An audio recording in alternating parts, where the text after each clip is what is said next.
amazing rescues. Yeah. All right. You and I both like to do things outside. I know you've been playing. Do you play basketball outside? Basketball, lately? Yeah. just about anything. Kind of hard to do, right? Like these days. Yes, the heat is just, you suffocate pretty much when you go out there. It's oppressive.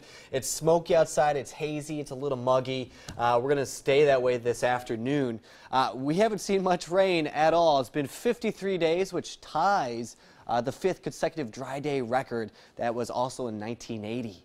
That number one we've been counting down would be 71 days in 1967. So we are really starting to gather those days on up. There is a chance for some rain, though, in the forecast. I'll let you know when here in just 1 second. Let's take you outside. Here's what we have going on the satellite and radar. We have some showers and even a couple thunderstorms that are firing up for central Oregon and off to the south. And some of these could actually start pushing into the central Cascades. We have that Whitewater wildfire there just east of Detroit.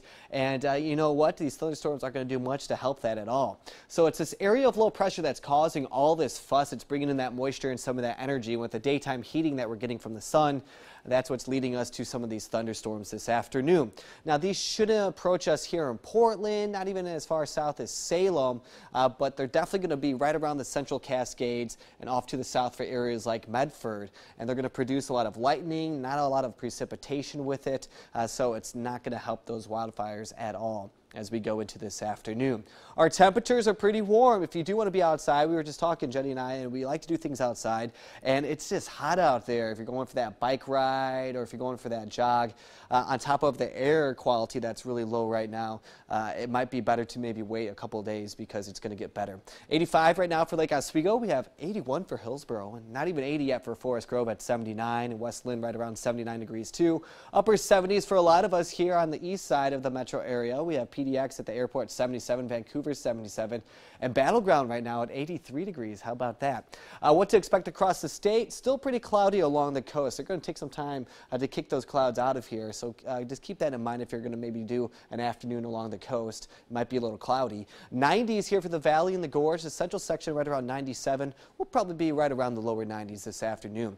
This whole area of gray here, that's that air quality alert until noon on Friday, so try to limit your outdoor activity if you're kind of sensitive to some of that. It's going to be smoky, and we're going to trap a lot of that close towards the surface. And off to the south, we have this fire weather warning till Wednesday, today, until 10 p.m. It's pretty much because of those thunderstorms that are out there and that lightning that they're producing. A heat advisory I'd like to tell you about if you're in the Dalles over towards Arlington and Pendleton into the Tri-Cities, that is today too. We could see those triple-digit temperatures all the way through until about Thursday, so please be careful if you're going to be outside. You have the yard work to do, or you just have some jobs outdoors.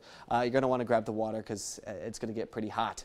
Good news is there's a pattern change, and it's going to come later on this week all into the Gulf of Alaska. We have a lot of activity, and the most important thing is the cooler air. It's going to kick that smoke out of here, and it's going to bring in some cooler temperatures. I want to show you it on the 7-day real fast because it's making me happy. 87 on Friday. Look at this. 75 degrees on Sunday. A big drop. That's about, well, nearly 30 degrees cooler from last week when we had that 105-degree day. So we're definitely going to see things cool on down. If you have plans this weekend, Saturday's going to be nice and warmer. And then Sunday we might actually have a chance to see some rain, which would break our dry stretch, which is, again, at 53 days right now. Yeah, that's but the all-time record, again, was like 71. 71 days. Yes. We don't need to break that record. We don't need to. My lawn needs the rain. Yes. So. If we were to make it to the solar eclipse, we'd be at 67, so we'd be flirting with it. Yeah, okay. I don't want to flirt with it. Hey, we'll be right back.